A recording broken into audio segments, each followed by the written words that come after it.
साल दमन दीव में जिला पंचायत और म्यूनिसिपल कॉरपोरेशन का चुनाव हो रहा है।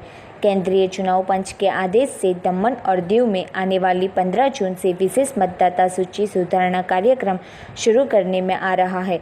यह सभी तैयारी होने आई है, जिस अंतर्गत दमन कलेक्टर कचेरी में डेप्यूटी कलेक्टर डॉक्टर निधि सरोहे की अध्यक्षता में दमन के जनप्रतिनिधियों के साथ विशेष बैठक का आयोजन हुआ था, जिसकी प्रक्रिया 1/1/2020 से लागू करने में आई है, जिसमें दिनांक 1/6/2020 से 10/6/2020 मतदाता सूची के ड्राफ्ट तैयार किए जाएंगे और दिनांक 11/6/2020 से 13/6/2020 ड्राफ्ट रोल्स की प्रिंटिंग कर 15/6/2020 को इसे प्रसिद्ध किया जाएगा। इसी के साथ मतदाता सूची में नाम कमी करने, ठीक करवाने, स्थानांतरित करने, सूचन रद्द करने की कामगिरी 16/6/2020 से 30/6/2020 तक करने में आएगी, जिसमें जो कोई मतदाता दूसरे वार्ड में माइग्रेट हुआ हो तो उनका नया फॉर्म जमा करा सके, जिसकी जांच करने के बाद उनको उनके मूल वार्ड में शिफ्ट करने की कार्यवाही की जाएगी। जब दिनांक 1/7/2020 से 10/7/2020 तक सूचन और आपत्तियों का निकाल करने की कार्यवाही की जाएगी,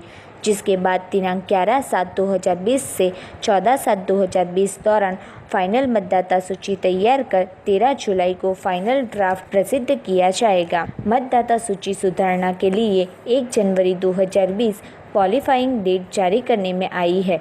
मतलब मतदाता 1 जनवरी 2020 को मतदान योग्य था तो उनको आने वाले चुनाव के लिए भी योग्य माना जाएगा, जो कि दमन में कोरोना महामारी की वजह से हजारों परप्रांतीय जिसका मतदान सूची में नाम है वह वतन चले गए हैं। इसलिए जनप्रतिनिधियों ने इस मामले चिंता व्यक्त की थी, जो कि ऐसे मतदाता की मात्रा कम होने से उसकी असर चुनाव पर नहीं होगी, ऐसा डेप्यूटी कलेक्टर द्वारा बताने में आया था।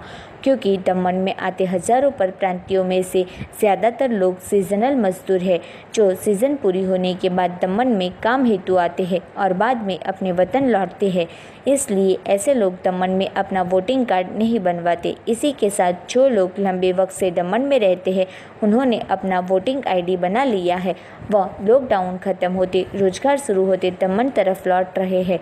इस संदर्भ में अन्य किसी भी जानकारी के लिए दमन में संबंधित मतदान केंद्र और वार्ड के BLO, चुनाव रजिस्टर अधिकारी और सहायक अधिकारी कचेरी का संपर्क करने डेप्यूटी कलेक्टर द्वारा बताने में आया था। दमन दीव में जो है इसके पंचायत और म्यूनिसिपल के इलेक्शंस होने वाले हैं इस साल, तो उसके लिए हमारे पास इलेक्शन कमीशन से गाइडलाइंस आई थी कि हमें अपना ड्राफ्ट रोल पब्लिश करना है 15 जून तक और फाइनल रोल पब्लिश करना है 15 जुलाई तक। तो उसी के रिगार्डिंग हमने आज जो है वो पॉलिटिकल पार्टीज़ के प्रतिनिधियों की मीटिंग बुलाई थी और उसमें पंचायत से भी हमारे स्टाफ आए थे और म्यूनिसिपल से भी हमारा जो कुछ स्टाफ और ऑफिसर्स आए थे। और उसमें हमने सारे पॉलिटिकल पार्टीज़ को ये जानकारी दी है कि 15 जून को हम ड्राफ्ट रोल पब्लिश करेंगे और उसके बाद सजेशन ऑब्जेक्शंस के लिए 15 दिन का टाइम देंगे। तो 15 दिन का टाइम 30 जून तक रहेगा, जब तक कि वो कोई भी अगर जो ऐसा वोटर है जो कोई किसी वार्ड से किसी और वार्ड में माइग्रेट हो गया है तो उसके लिए वो अपना फॉर्म 2 जमा कर सकते हैं और हम उसके लिए अपना एक्शन लेंगे और उसको शिफ्ट करेंगे एक वार्ड से दूसरी वार्ड में। और फाइनल रोल हमारा पब्लिश होगा 15 जुलाई को। उसी के रिगार्डिंग हमने मीटिंग की थी। इसी के सिलसिले में जो प्रतिनिधि आए थे उन्होंने कुछ सवाल पूछे और उनको जैसे कि ये डाउट था कि इसमें कोई एडिशन डिलीशन हो पाएगी कि नहीं और क्वालिफाइंग डेट क्या रहेगी। तो हमने सबको जानकारी दी है कि 1 जनवरी 2020 जो थी वो क्वालिफाइंग डेट रहेगी इस इलेक्टोरल रोल के लिए, जिसका मतलब है कि जो वोटर 1 जनवरी 2020 को एलिजिबल था वोट करने के लिए वो इस इलेक्शन में भी एलिजिबल रहेगा और जो तब एलिजिबल नहीं था वो इसमें भी एलिजिबल नहीं रहेगा। मुझे नहीं लगता कि बहुत ज़्यादा उसमें कोई चेंज आएगा। हाँ, ज़रूर थोड़ा बहुत चेंज तो ज़रूर होगा वोटर्स की मात्रा में और इलेक्टोरल रोल में भी शायद थोड़ा बहुत चेंज होगा। पर इसमें 2 बातें हैं। एक तो जो माइग्रेंट लेबर आती है उसके सबके वोटर ID कभी भी नहीं बनते हैं। उसमें से जो लोग कुछ ऐसे लोग होते हैं जो सीजनल माइग्रेंट्स होते हैं, जो सिर्फ एक सीज़न के लिए काम करने आते हैं किसी एक जगह पे, तो उनका तो वोटर ID कार्ड ही नहीं बनता है। उस हिसाब से वो ना ही तब एलिजिबल थे वोटिंग के लिए ना ही अब हैं। तो अगर वो चले भी गए हैं तो उससे कोई खास इसमें गिरावट नहीं आने वाली है। दूसरे उस तरह के वोटर्स होते हैं जो रह जाते हैं यहाँ पर और कुछ साल के लिए यहाँ पर बस जाते हैं। तो उन वोटर्स के बारे में मैं ये कहना चाहूँगी कि उसमें से बहुत सारे माइग्रेंट लेबर जो हैं वो वापस भी आ गए हैं, क्योंकि जैसे कि अब लॉकडाउन खुल गया था इस महीने और उसके बाद काफ़ी सारे जो लेबर हैं वो वापस आए हैं। हमारी फैक्ट्रियाँ भी शुरू हो गई हैं हमारे क्षेत्र की, और जब इतने सारे इंडस्ट्रियल यूनिट स्टार्ट हो गए हैं तो उनमें लेबर वापस भी आ गए हैं, तो इतनी ज़्यादा गिरावट नहीं आएगी। कुछ प्रतिनिधियों का ये भी इसमें डाउट था कि जैसे कुछ लेबर जो है वो पहले किसी और फैक्ट्री में काम करते हैं, फिर दूसरी में करने लग जाते हैं और वो एक वार्ड से दूसरी वार्ड में शिफ्ट हो जाते हैं, तो उनके लिए भी ये है कि वो जो फॉर्म 2 जो अब जमा करेंगे, वो सजेशन ऑब्जेक्शन देंगे इस पीरियड में 15 जून से 30 जून के पीरियड में, तो उनका नाम हम उस हिसाब से वो दूसरे वार्ड में भी शिफ्ट हो जाएगा। तो हो सकता है कि थोड़ा बहुत इसमें कुछ फ़र्क आए, पर बहुत ज़्यादा फ़र्क मुझे नहीं लगता कि इसमें आएगा।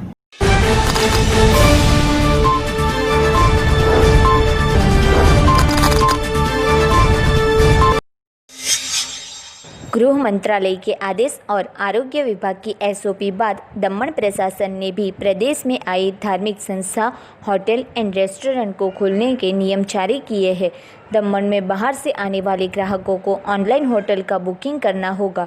होटल संचालक ग्राहक की चेक इन और आउट सहित की सभी विगत प्रशासन को भेजने के बाद उनके दमन में प्रवेश के लिए ई पास इशू करेंगे। दमन कलेक्टर ने जारी किए नियमों के अनुसार धार्मिक संस्था, होटल और रेस्टोरेंट के संचालक को जो शर्तों का अमल करना है उनकी जानकारी देने में आई है। बाहर गांव के रईस अब ऑनलाइन बुकिंग कर दमन के होटल में रह सकते हैं, जो कि होटल संचालक को बुकिंग करने के बाद ग्राहक की सभी विगत प्रशासन को देनी होगी, जिसके बाद प्रशासन ग्राहक के दमन प्रवेश के लिए ई पास इशू करेंगे। आने वाले मेहमानों के वाहन जरूरी सैनिटाइज करने होंगे। होटल में आने वाले का थर्मल स्कैनिंग, सैनिटाइज और होटल और परिसर की स्वच्छता का ध्यान रखना होगा। मेहमानों के खाने के बर्तन जंतुनाशक द्रव्यों से साफ करने के बाद उनका उपयोग करना होगा। होटलों के रूम में रहे मेहमानों को उनका खाना या चाय नाश्ता उनके रूम तक पहुंचाना होगा, जो उनके हाथों में देने के बजाय रूम के बाहर एक टिपोई रख उसके ऊपर रखना होगा। कपड़े के नैपकिन की बजाय अच्छी गुणवत्ता वाला डिस्पोजेबल पेपर नैपकिन का उपयोग करना होगा और उनकी निकाल की योग्य व्यवस्था करनी होगी। दमन में बार के सिवा सभी होटल, रेस्टोरेंट, मोटेल, लॉज को खोलने की छूट देने में आई है। कंटेनमेंट जोन के सिवा विस्तार में सुबह 7 से शाम 7 बजे तक रेस्टोरेंट खोल सकेंगे। पार्सल की खाद्य सामग्री सीधी ग्राहकों को नहीं दी जाएगी। रेस्टोरेंट में बैठने के बजाय होम डिलीवरी को प्रोत्साहन दिया जाएगा। होम डिलीवरी के कर्मचारी की रोज थर्मल स्कैनिंग करनी होगी। रेस्टोरेंट में सोशल डिस्टेंसिंग के साथ 50% जितनी ही बैठक व्यवस्था 1 मीटर के अंतर के साथ व्यवस्था खड़ी करनी होगी। લોકડાઉન તો રહ્યું છે ને હાલની પરિસ્થિતિ અમે તૈયારી કરી નાખી છે અને જે ગવર્મેન્ટનો ગાઈડલાઇન્સ પ્રમાણે અમે તૈયારી હોટલ કરીને રાખી છે અને જે કસ્ટમર આવે એને અમે વેલકમ કરશું અને જે આરોગ્યને ધ્યાનમાં રાખીને બધી વ્યવસ્થા કરવાની અમે વ્યવસ્થા કરી છે। એક તો પહેલાં કસ્ટમરની બુકિંગ આવે, એ બુકિંગ આવ્યા બાદ અમે પૂરી મેલ થ્રુ અમે દમણ ગવર્મેન્ટ અને દમણ કલેક્ટરમાં અમે જાણ કરીએ। એમના પછી અમારી એ લોકોને ઈ પાસ મળે છે, ઈ પાસ અમને એ લોકોને ફોરવર્ડ કરીએ, પછી અમે અંડર એન્ટ્રી લઈએ છીએ અને સેનેટાઇઝ કરવાનું અમારી પાસે કસ્ટમર અમે આવવા પહેલાં કરી દઈએ છીએ અને કસ્ટમર જવા પછી બી કરીએ છીએ અને સેનેટાઇઝ કરવા માટે એ લોકો બહાર ગયા હોય તો બી અમે આવીને સેનેટાઇઝ રૂમ કરીને તૈયાર રાખીએ છીએ અને આખી હોટલ અમે સેનેટાઇઝ કરાવી છે અને કરતા રહીશું। રેસ્ટોરન્ટને ડિસ્ટન્સ મેન્ટેન કરવા માટે અમે એક ટેબલ પર 2 માણસને બેસાડશું અને એ લોકોની જે કોકરી હોય એ ડિસ્પોઝેબલ જેટલી બને એટલી અમે આપવાની ટ્રાય કરશું અને જો કંઈ બીજી વસ્તુ આપી હોય તો એને અમે ગરમ પાણીની અંદર એને ક્લિનિંગ કરી અને તડકામાં રાખી અને એને સાફ રાખશું।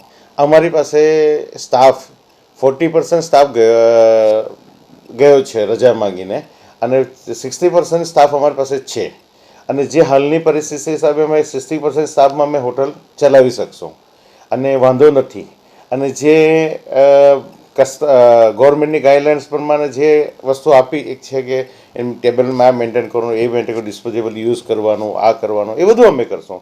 સેનેટાઇઝ કરવાનું, પછી આવે એટલે અમે એને ગનથી ચેક કરશું અને એ બધું ચેક કરવાનું કામ અમે કરશું। નિયમો તો ધંધામાં અસર તો કરશે, એ તો રહેશે, પણ એની સાથે અમારે કેમ મેન્ટેન કરવું, અમારે મેન્ટેન કરવું બી જરૂરી છે કે અમારે બી અમારું આરોગ્યને સંભાળવું છે.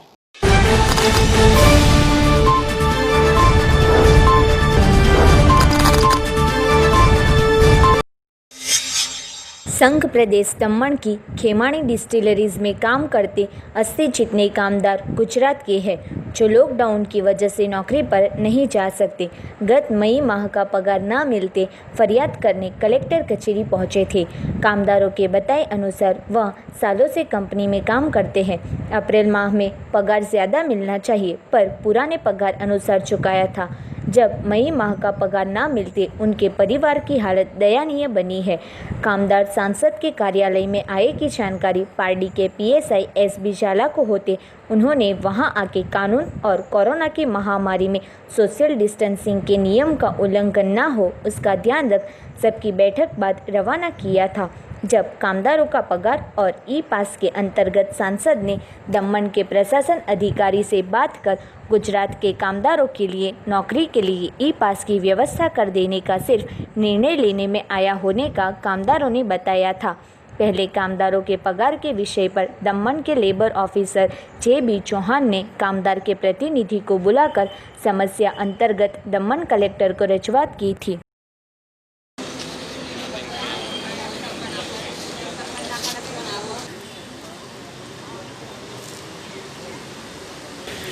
એમાં ગયા નથી એ પગાર બાકી છે જે કંપની ગયા એને તો આપ્યો જ છે મેં.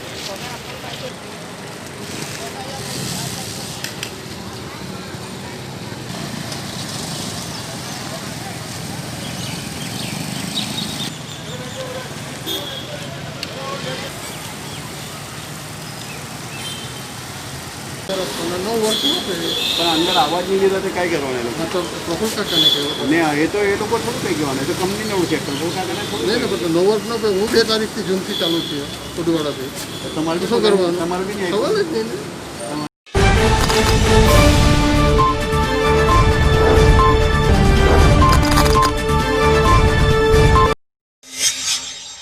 पारडी 4 रास्ता नज़दीक सेंटर पॉइंट के सामने आए ओमकार मेडिकल स्टोर के पास एक बाहर से आया फेरी वाला दुकान के सामने ही मास्क बेचते दोनों के बीच झगड़ा हुआ था और फेरी वाले ने विवाद कर जो हो सके वो कर लेने की बात की थी. जिस घटना की जानकारी पारडी पालिका के गुमास्ता विभाग के कर्मचारी उमेश पटेल को करते वह तुरंत मेडिकल स्टोर के पास आ पहुंचा था और फेरी वाले को दूसरी जगह भेज दिया था जो कि झगड़े की वजह से आसपास के लोग आ पहुंचे थे और बाहर से आते फेरी वालों के खिलाफ रोष प्रदर्शित किया था. मेडिकल संचालक केयूर पटेल के बताए अनुसार पालिका में दुकान का कर भरते हैं तब एक फेरी वाला स्टोर के सामने मास्क की दुकान लगाकर 2 महीने से बेच रहा है. मेडिकल स्टोर बंद था तब बेचता था तो कोई बात नहीं पर कोरोना की महामारी में मेडिकल में भी मास्क बेचा जाता है तब फेरी वाला मेडिकल स्टोर के सामने मास्क की दुकान लगाते रोष प्रदर्शित किया था. આ મારું મેડિકલ છે. હું મેડિકલનો વેરો ભરું છું અને મેડિકલની સામે મારા મેડિકલની સામે ફેરિયાઓએ એક દુકાન લગાવી હતી. એ દુકાનમાં એ માસ્ક વેચે છે. માસ્ક વેચે એનો પ્રોબ્લેમ નથી પણ એ માસ્ક ઘણા સમયથી 2 મહિનાથી વેચે છે અને મારું દુકાન બંધ હતું તેટલા સમય ઠીક છે વેચ્યું હતું પણ હવે પછી એ અહીંયાથી હટાવે તો સારું કારણ કે શું છે કે એ જ ધંધો મારો બી છે એટલા માટે. તો મેં આજે એની ફરિયાદ મેં પાલિકામાં કરી અને પાલિકાવાળાએ આવીને એને હટાવ્યો છે ને પાલિકાનો એ સહકાર બદલ હું ખૂબ ખુશ છું. મારે એકચ્યુઅલી એવું છે કે માસ્ક તો વેચવાના જ છે પણ માસ્કની સાથે મારે કોઈ 2 મેડિસિન બી મારી માથું શરદી ખાંસી તાવની કોઈ મેડિસિન બી સાથે જાય એટલા માટે. ને એ જો આ રીતે રોડ પર ઊભી રહીને જો આ રીતે ધંધો કરે તો મારી પછી મતલબ મારું વસ્તુ નહીં વેચાશે. બિલ્ડિંગમાં તો કંઈ નહીં. બિલ્ડિંગના બાકીના બીજા બી શોપવાળાના બધાના એ અમારી સાથે સહેમત છે કે આ રીતે અહીંયા કોઈ ફેરિયાઓ નહીં ઊભા રહે તો સારું એમ.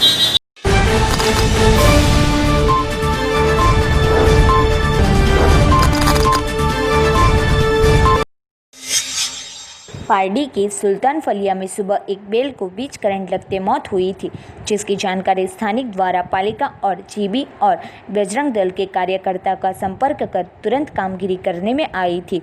मिली जानकारी के अनुसार सुल्तान फलिया में राजरूबी अपार्टमेंट के बाजू में बन रहे बिल्डिंग जिनके कॉन्ट्रैक्टर ने हंगामी मीटर लिया था, यह मीटर रोड के खंभे पर लगे वायर टूटा होने की वजह से शॉर्ट लगते बेल की मौत हो गई थी। इस घटना में किसी इंसान की जानहानि नहीं हुई, पर लापरवाही की वजह से यह घटना हुई। जीबी के बिल्डर कॉन्ट्रैक्टर जो भी जिम्मेदार हो उनके खिलाफ कार्यवाही होनी चाहिए। स्थानिक रईसों द्वारा इस गंभीर घटना का विरोध कर जिनके द्वारा लापरवाही हुई है उनके खिलाफ पालिका द्वारा कार्यवाही करने की मांग की जा रही है। साथ ही में पालिका के मलिक की टीम बजरंग दल के कार्यकर्ताओं ने कामगिरी की थी। सवारे सुल्तान फळिया विनायक स्ट्रीटમાં એક બળદનું મોત થયું હતું, જે એક બિલ્ડિંગનું કામ ચાલી રહ્યું છે રાજરૂપી એપાર્ટમેન્ટની બાજુમાં, ત્યાં હંગામી ધોરણે મીટર લીધું હતું, તે મીટરનો વાયર છૂટો પડી ગયો હતો, જેના કારણે આ બળદનું મોત થયું હતું। તો અમે સ્થાનિકો એ કહેવા માંગીએ છીએ કે જીબીની ભૂલના કારણે આ થયું છે કે બિલ્ડરના ભૂલના કારણોસર આ એક જીવ મૃત્યુ થયું છે। કદાચ આ તો એક બળદ હતું, બાકી ત્યાં છોકરાઓ પણ રમે છે, તો આવી જાનહાનિ થાય તો એનો જિમ્મેદાર કોણ? તો આના પર કાર્યવાહી કરવા અને પગલાં લેવામાં આવે એવી અમારી માંગ છે।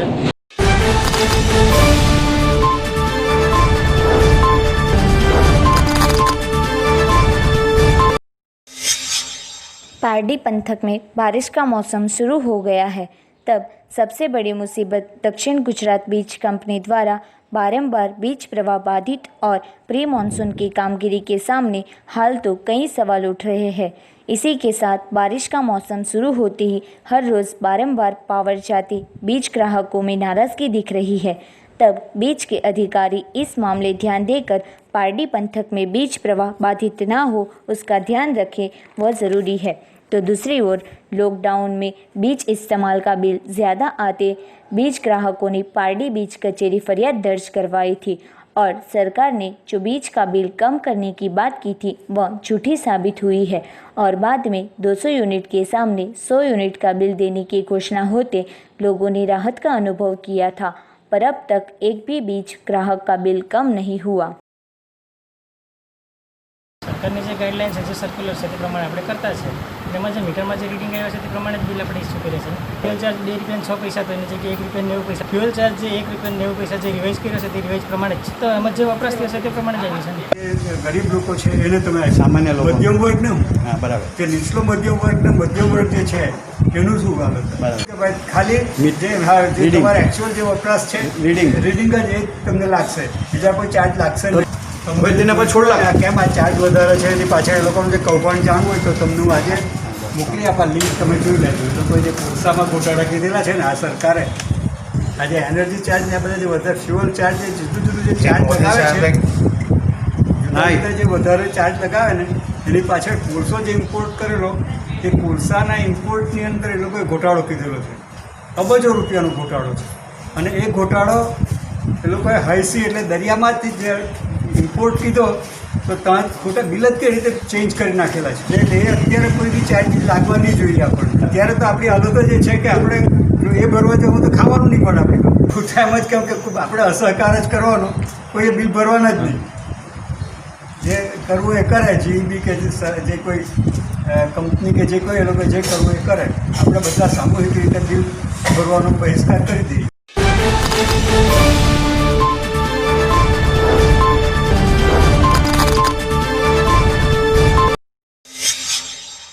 संघ प्रदेश दादरा नगर हवेली बार साइंस में कुल 442 छात्रों ने परीक्षा दी थी, जिसमें से 241 छात्र पास हुए हैं। दादरा नगर हवेली में बार साइंस का परिणाम 52.31% आया है, जिसमें बायो विषय में पणवंत सिंह चौहान टॉपर बना है, जिसके परसेंटेज 86.46 है। गणित विषय में जुनीत पाठक 82.50 के साथ टॉपर बना है। इस परिणाम से दादरा नगर हवेली गुजरात वार्ड में अच्छा प्रदर्शन करने वाले टॉप 10 जिला में आ गया है। जुनीत पाठक गरीब परिवार से है, जिससे गरीब परिस्थिति में टॉपर बनना बहुत बड़ी बात है। इस बच्चे की मेहनत देख उसे स्कॉलरशिप देकर सम्मानित करने में आया है, जिससे अच्छा भविष्य बना सके और प्रदेश और देश का नाम रोशन करे। ये जो मुझे अपॉर्चुनिटी मिली है, ये मेरे पेरेंट्स और मेरे टीचर्स, जो मैं father Agnelo school, catalyst classes और अचीवर्स एकेडमी में जो मेरे टीचर्स थे, उनकी बदौलत मैं इतना आगे तक आ पाया हूँ। और मैं सारे बच्चों के पेरेंट्स से बस यही गुजारिश करना चाहूँगा कि वो भी अपने बच्चों को जिस चीज़ में इंटरेस्ट है वहीं पे मेनली उन लोग का ध्यान बटाएं और उन पे ज़्यादा फोर्स ना करें और उनको पूरा सपोर्ट करते रहें, जैसे कि मेरे पेरेंट्स ने और मेरे टीचर्स ने मेरा सपोर्ट किया। जब रिज़ल्ट आया तो एक्चुअली शाम के समय में हम लोग को सोशल मीडिया के थ्रू ये मैसेज मिला था, तो तभी हमारी खुशी का कोई ठिकाना नहीं रहा था। हम लोग खूब खुश हो गए थे, हमारे स्कूल वाले जो ट्यूशन वाले सब बहुत खुश हो गए थे और पेरेंट्स भी बहुत खुश हो चुके थे। 82% है मेरे और 97.23 परसेंटाइल है ये साइंस स्ट्रीम में, और 81 मुझे मैथ्स में मार्क्स मिले जो मैक्सिमम है। मुझे एडवाइजरी नोट मिला है DST यानी department of science and technology Delhi से। टॉप 1% में मैंने स्कोर किया है गुजरात में, और इसीलिए मुझे 80,000 पर ईयर की स्कॉलरशिप मिली है। मेरे हिसाब से मेरा जो मेन जो सब्जेक्ट है वो यही है कि सारे पेरेंट्स अपने बच्चों को सपोर्ट करें जहां उनका मेन इंटरेस्ट जाता है। एक्चुअली डॉक्टर, इंजीनियर ये फील्ड से मैं थोड़ा दूर रहना चाहता हूँ। मैं अपना खुद का एक पहचान बनाना चाहता हूँ। I want to be a researchist. मुझे इस चीज़ की बहुत खुशी है। मेरा बच्चा जब 10th में आया और वो 10th में भी अच्छे नंबर से वो पास हुआ, 84 परसेंटेज आए थे, 98 परसेंटाइल थे उसके। तब से मैंने उसे मोटिवेट करना शुरू कर दिया। मैंने कहा कि बेटा तेरा जिसमें भी इंटरेस्ट है तो उसी फील्ड में आगे बढ़। तो उसने बोला पापा मुझे BSc फिजिक्स में मैं आगे करना चाहता हूँ। तो मैं बोला ठीक है बेटे उसमें आप आगे बढ़ो। तो फिर उसने 12th की जो भी मार्च 2020 की जो HSC बोर्ड की एग्ज़ाम हुई वो पूरे दादरा नगर हवेली में वो टॉप 3 में उन्होंने सेकंड किया हुआ है। और physics mainly PCM physics, chemistry और मैथ्स में वो पूरे दादरा नगर हवेली में टॉप में आए हुए हैं। और मैं चाहता हूँ जिस तरह से मैंने अपने बच्चे को मोटिवेट किया है, हर माँ बाप अपने बच्चे को अगर शुरू से मोटिवेट करें और वो जो करना चाहते हैं उन्हें एक लिबर्टी दे दें कि नहीं बेटे आपको जो करना करो, हम आपके साथ हैं, बट आप पढ़ो, अपना फ्यूचर बनाओ, अपनी ज़िंदगी और अपने सोच को बेहतर करो, और चाहो तो अपने देश की सेवा भी कर सकते हैं हम।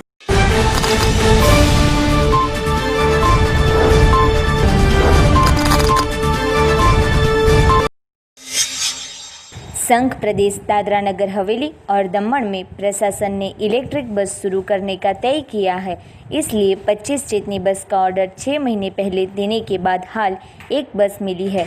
आधुनिक भारत की इस आधुनिक बस के लिए दादरा नगर हवेली में 26 बस स्टैंड बनाने हैं, पर वह बस स्टैंड नहीं पर गेरू और मिट्टी के लिपण किए हुए बांस की झुपड़ियाँ है। अहमदाबाद, सूरत जैसे मेट्रो सिटी में हाल इलेक्ट्रिक बस चल रही है। इस बस के लिए आधुनिक बस स्टैंड बनाने में आए हैं। ऐसी ही इलेक्ट्रिक बस संघ प्रदेश दादरा नगर हवेली और दमन में शुरू करने संघ प्रशासन ने 25 बस का ऑर्डर दिया है, जिसमें से हाल एक बस प्रदेश में चल रही है। आधुनिक बस के लिए 26 बस स्टैंड बनाने में आ रहे हैं, पर वह बस स्टैंड नहीं पर गेरू और मिट्टी के लिपण की हुए बांस की झुपड़ियाँ है। हैरानी की बात यह है कि सिलवासा को स्मार्ट सिटी में शामिल किया है। इस जनजातीय मुल्क को स्मार्ट सिटी में शामिल करने में आया है। यह इस प्रदेश के लिए गौरव की बात है। तब स्मार्ट सिटी में नए बांधकाम के बजाय ग्रामीण बस स्टैंड बनाए जा रहे हैं। प्रशासन द्वारा इलेक्ट्रो ग्रीन टेक्नो द्वारा लोकल पब्लिक के लिए इलेक्ट्रिक बस का प्रारंभ करने में आया है। इसको घोषित किए 6 महीने होने आए हैं। इस बस सेवा के दौरान यात्रिकों को बिठाने के लिए इको फ्रेंडली झुपड़ियाँ बनाने में आ रही है, जो कि इस अंतर्गत प्रशासन कुछ भी कहने को तैयार नहीं है, जो कि यह बात तय है कि हवा के प्रदूषण को रोकने और पर्यावरण की सुरक्षा हेतु इलेक्ट्रिक बस सेवा आदर्श है। पर अहमदाबाद, सूरत जैसे मेट्रो सिटी में जो इलेक्ट्रिक बस चल रही है उनके लिए आधुनिक बस स्टैंड है। सभी बसों में digital display, AC, emergency device, mobile charger, driver के लिए आधुनिक डैशबोर्ड जैसी सुविधा उपलब्ध है। इस बस में भी ऐसी सुविधा जरूरी है, तो ही लोग झुपड़पट्टी जैसे बस स्टैंड से बस में मुसाफरी करेंगे।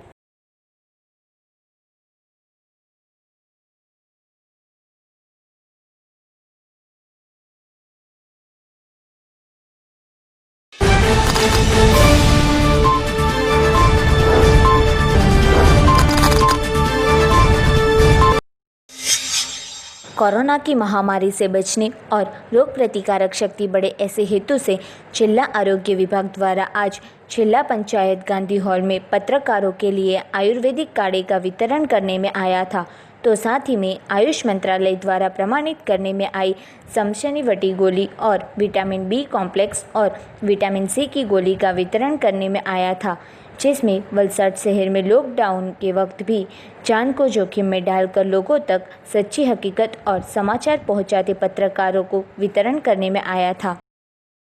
આજરોજ વલસાડ જિલ્લા પંચાયતના આરોગ્ય વિભાગ દ્વારા હાલમાં જે પરિસ્થિતિનું નિર્માણ થયું છે, જે કોરોના બીમારી સામે આખું વિશ્વ ઝઝૂમી રહ્યું છે, તેવા સમયે ઘણા કોરોના વોરિયર્સ જુદા જુદા સરકારી વિભાગોના કામ કરી રહ્યા છે, તેવા સમયે પત્રકારો પણ એક એવા લોકો છે જે ખરેખર કોરોના મહામારી સામે ઝઝૂમીને લોકો સામે સાચી સચોટ માહિતી સમયસર પહોંચાડી રહ્યા છે। ત્યારે સતત ફિલ્ડમાં ફરતા અમારા પત્રકારોને પણ કોરોના સંક્રમણનું ભય રહે છે। તેવી પરિસ્થિતિ ઉત્પન્ન થતાં આજે જિલ્લા પંચાયત આરોગ્ય વિભાગ દ્વારા વલસાડના પત્રકારોને તમામ પત્રકારોને ઉકાળા પીવડાવવાનું અને મલ્ટીવિટામિન્સ ટેબ્લેટ્સ વિતરણ કરવાનું કાર્યક્રમ રાજીવ ગાંધી સભાગૃહ ખાતે જિલ્લા પંચાયત ખાતે રાખવામાં આવ્યું હતું। આ તકે અમારા બંને એસોસિએશન અને અમારા વલસાડના જે બી તમામ પત્રકારો મિત્રો છે એ તમામ પત્રકારો વતી અમે જિલ્લા પંચાયત આરોગ્ય વિભાગનો ખૂબ ખૂબ આભાર માનીએ છીએ અને લોકોને પણ અમારી એટલી જ અરજ છે અને નમ્ર વિનંતી છે કે સરકારની જે બી ગાઈડલાઇન્સ છે, અનલોક થઈ ગયું છે, પણ સરકારની જે બી ગાઈડલાઇન્સ છે એનું ચુસ્તપણે પાલન કરે। આપણી જિંદગી આપણા હાથમાં છે, આપણે જેટલી કાળજી રાખશું એટલા જ આપણે સુરક્ષિત રહીશું। આજરોજ વલસાડ જિલ્લા આરોગ્ય વિભાગ દ્વારા એક પત્રકારો માટે એક ઉકાળા વિતરણ અને વિટામિનની ટેબ્લેટ વિતરણનો કાર્યક્રમ રાખવામાં આવ્યો હતો, જેમાં વલસાડના તમામ પત્રકારોને એનો લાભ આપવામાં આવ્યો હતો। તમામ પત્રકારોએ આરોગ્ય વિભાગની આ કામગીરીને બિરદાવી હતી।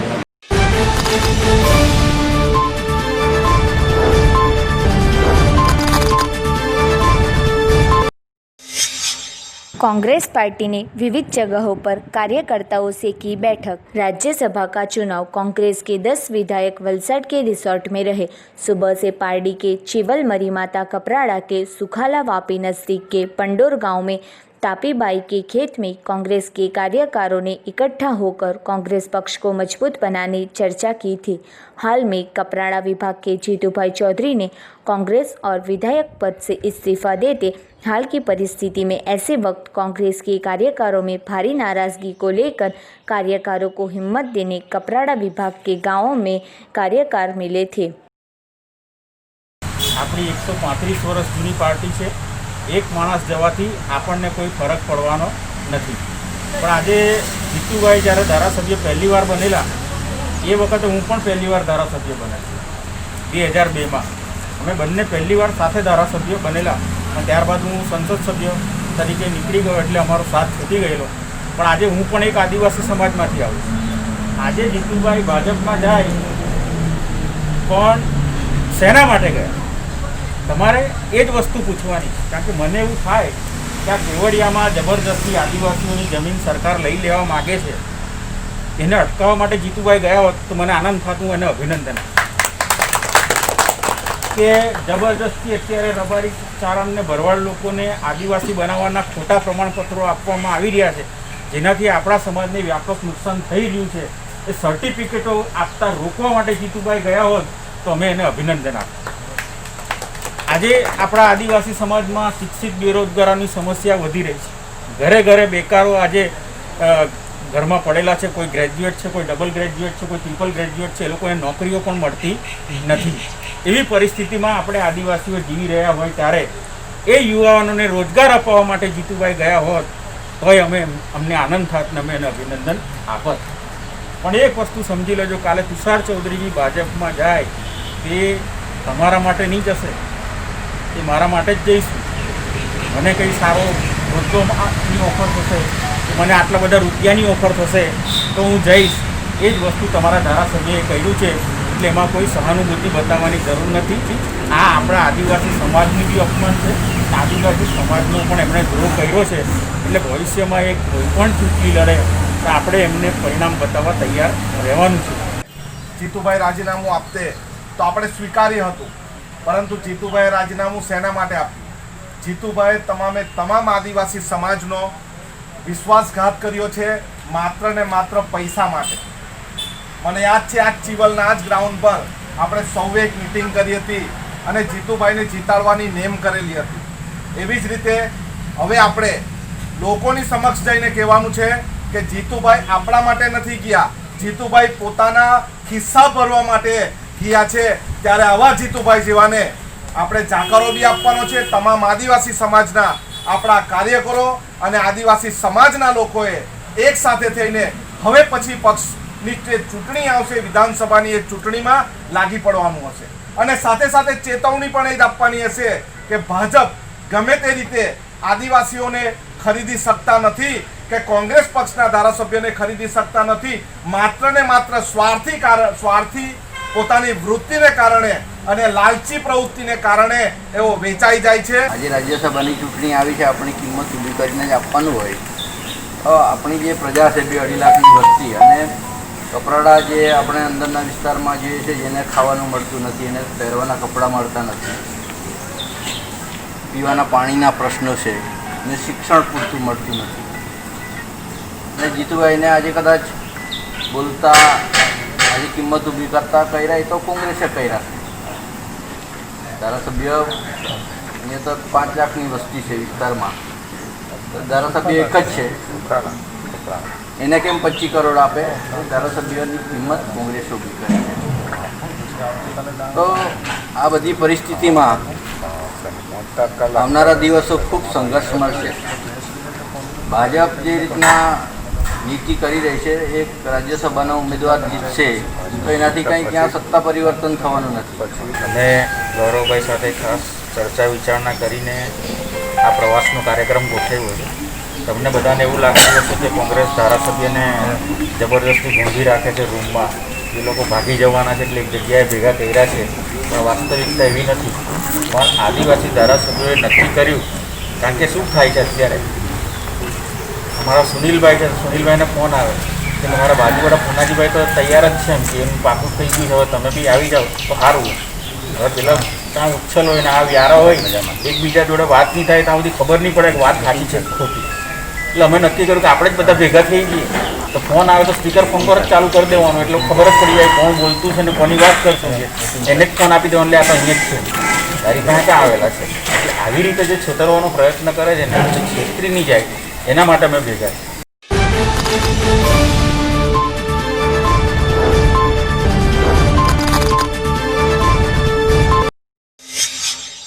पारडी पंथक में गुरुवार की सुबह से बारिश शुरू हुई थी और पारडी में बारिश होते जगह जगह ठंडक फैल गई थी. जब आज बारिश गाजवीज बिना एक समान हुई थी और 2 घंटे में पानी पानी हो गया था. पारडी के सभी मुख्य रास्ते और हाईवे बारिश के पानी से भीग गए थे. अचानक हुई बारिश से बचने घर बाहर निकले लोगों ने भीगने से बचने 4 रास्ता ब्रिज नीचे और इमारतों के पेड़ नीचे खड़े रहे बारिश रुकने की राह देखते नजर आए, जो कि कुछ लोग छाते और रेनकोट पहने दिखने को मिले थे. जब इस साल बारिश की सीज़न जल्दी शुरू होते किसानों ने रोपण शुरू कर दिया है.